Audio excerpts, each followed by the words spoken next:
A disciplined mind leads to happiness and success, while an undisciplined mind leads to suffering. Hi everyone, welcome back to my YouTube channel Legal World. Myself Dr. Seema Goyal. In this video, I am going to discuss with certain reasons for the growth of delegatory legislations. That is also one of the most important topic on administrative law. Let's start our video. In the previous video, I have discussed with the delegatory legislation, where I have discussed that sometimes Parliament has power to delegate its power to the subordinate authority, executive authority or administrative authority. And by using that authority, the executive authority can make the law. And that legislature passed by the executive authority is known as delegatory legislation. So in India, the concept of delegatory legislation is increasing day by day, and it has changed with the changing needs of the society. If we talk about the reasons for the growth of delegatory legislation, यदि हम reason जानना चाहें कि भी इसके reason क्या हो सकते हैं, तो यहाँ पर there are many reasons. Parliament को अपनी पावर को डेलीगेट करने की जरूरत पड़ती है.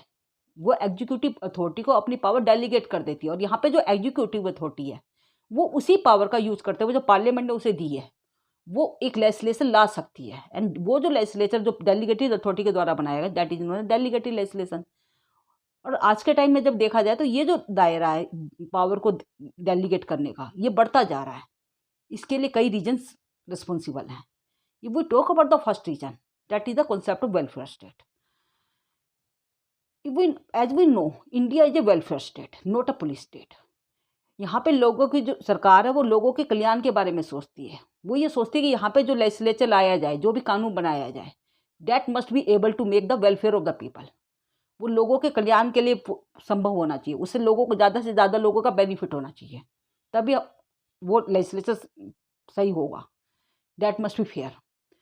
सो in order to bring a welfare legislature, it becomes necessary to delegate the power by the parliament to the subordinate legislature. कई बार ऐसा होता है कि जब पार्लियामेंट को अपनी पावर को डेलीगेट करना जरूरी हो जाता है, क्योंकि वो जो लेजिस्लेचर वो लेके आएंगे तो वो वेलफेयर लेजिस्लेचर तभी हो सकता है जब वो उस अथॉरिटी के द्वारा पास किया जाए जिसको उसके बारे में पूरा ज्ञान हो, उस सब्जेक्ट मैटर के बारे में पूरा ज्ञान हो. और वहाँ पे वो पार्लियामेंट क्या करता है, एक ऐसी अथॉरिटी को अपनी पावर डेलीगेट कर देता है who is having knowledge about that subject matter on which legislature is to be passed in order to fulfill the required needs of the society. So that is the first reason to pass the delegated legislation, and where the power is delegated by the parliament to the subordinate authority.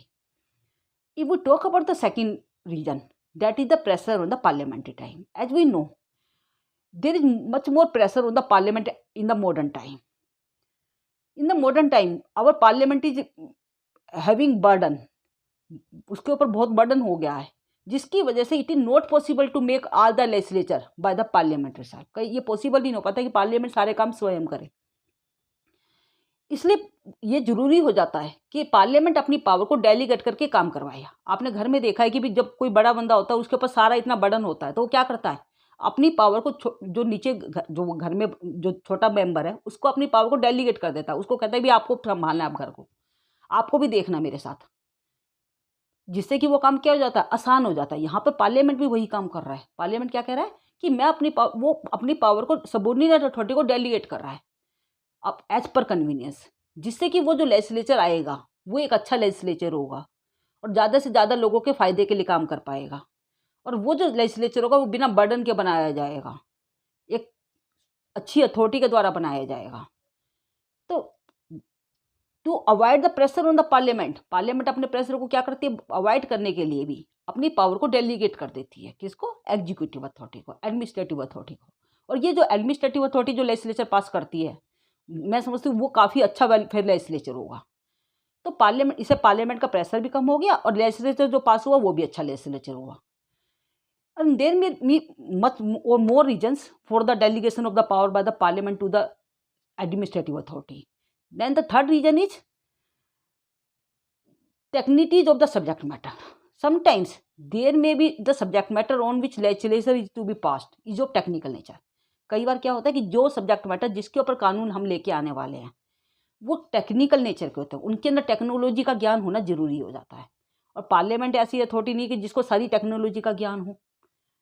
तो ऐसी condition में parliament क्या करता है, एक ऐसी authority को जिसको उस टेक्नोलॉजी का पूरा ज्ञान है, नॉलेज है, उसे अपनी पावर को क्या कर देगा, डेलीगेट कर देगा, जिससे कि वो जो लेजिस्लेचर पास होगा तो वहाँ पर वो जो लेजिस्लेचर वो एक अच्छा लेजिस्लेचर पास हो पाएगा, और वो एक ऐसे बंदे को अथॉरिटी दी जाएगी, ऐसी एडमिनिस्ट्रेटिव अथॉरिटी को अथॉरिटी दी जाएगी जिसको उस टेक्नोलॉजी का पूरा ज्ञान है, पूरा नॉलेज है, और वहाँ पे जो रूल्स रेगुलेशंस उस अथॉरिटी के द्वारा बनाए जाएंगे वो कहीं ना कहीं अच्छे तरह से काम कर पाएंगे। And that must be capable of maintaining the law and order in the society. वो लेजिस्लेचर ऐसा होगा जिससे लॉ एंड ऑर्डर मेंटेन हो पाएगा सोसाइटी के अंदर। तो that is the third reason for the delegation by the power parliament to the executive authority. And if we talk about the fourth reason, there is the contingency provisions. Contingency provisions mean sometimes there may be chances of contingencies in future. कई बार ऐसा subject matter होता है जिसके ऊपर कानून लेके आने वाले वो इस तरह का होता है कि उसके अंदर भविष्य में आने वाले समय में कंटीजेंसी अराइज होने के चांसेस होते हैं, और जिसको मतलब पार्लियामेंट के द्वारा भापना मुश्किल होता है, वो नहीं पता लगा पाती।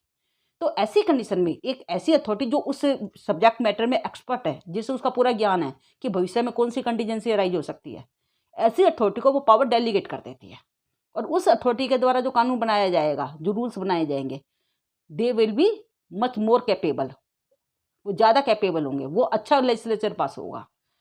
तो that is another reason for delegation of the power by the parliament to the executive authority.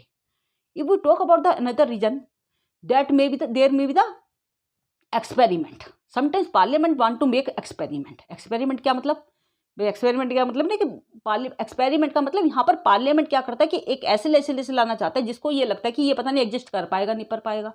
तो ऐसी कंडीशन में उसको चेक करने के लिए वो एक्सपेरिमेंट करता है, क्योंकि वो जो लेजिस्लेचर यदि वो खुद पास करेगा, पार्लियामेंट पास करेगा, तो उसके अंदर अमेंडमेंट करना बड़ा मुश्किल होता है। And there is the typical procedure to amend that legislature. तो and in that condition parliament ऐसी अथॉरिटी को, एग्जीक्यूटिव अथॉरिटी को अपनी पावर डेलीगेट करके वो लेजिस्लेचर पास करवा लेता है, जिससे कि उसके अंदर अमेंडमेंट करना क्योंकि ईजी है, बिकॉज द जो वहाँ पे द पार्लियामेंट्री जो लेजिस्लेचर होते हैं उनके अंदर अमेंड करना काफ़ी typical procedure, that is very rigid concept. While the delegated legislature जो होता है वो फ्लेक्सिबल नेचर का है, उसके अंदर आराम से अमेंडमेंट किए जा सकते हैं। So in order to make the experiment, parliament वहाँ अपनी पावर को डेलीगेट कर सकता है। If we talk about the last reason, that is the emergency provisions. Sometimes there में इमरजेंसी में अराइज, कई बार क्या होता है इमरजेंसी की कंडीशन आ जाती है और ये पॉसिबल नहीं हो पाता है कि वहाँ पे पार्लियामेंट का सेशन बैठ पाए। तो ऐसी कंडीशन में जैसे कि आपने पीछे कोरोना काल में देखा है कि कोरोना काल में एक ऐसी कंडीशन आई थी कि वहाँ पर वो पार्लियामेंट का सेशन बैठना संभव ही नहीं था। तो कई बार वहाँ पे कुछ लेजिस्लेशन पास करने की जरूरत पड़ती है, तो वहाँ पे पार्लियामेंट क्या करता है, अपनी पावर को डेलीगेट करके वो लेजिस्लेचर पास करवा लेता है। तो these are the certain reasons where the power of the parliament is delegated by the parliament to the subordinate legislature. Subordinate authority कौन है यहाँ पर, एग्जीक्यूटिव अथॉरिटी, एडमिनिस्ट्रेटिव अथॉरिटी।